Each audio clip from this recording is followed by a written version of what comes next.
Hello everyone, সবাই কেমন আছেন? আশা করছি ভালো আছেন। তাই স্কুল থেকে আসার সময় কী কী কেনাকাটা করে আনলাম দোকান থেকে সেটা শেয়ার করব।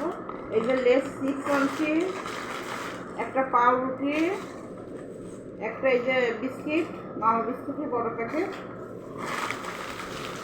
চকোভান আনিছি 24 পিস চকোভান আনছি। মাফিন কেক আছে 12টা, একটা জুস আছে, আর একটা আছে জিরে গুঁড়ো কিনছি।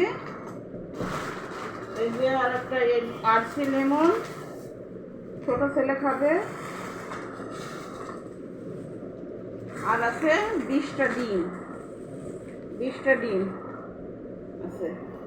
তাই এই আজকে কিনে নিয়ে এসেছি বাচ্চাদের ঘরে, মানে শুকনো খাবার এগুলো একটু খাই, তা এগুলোই আজকে কিনে আনলাম। তা কেমন হলো কমেন্ট করে জানাবেন।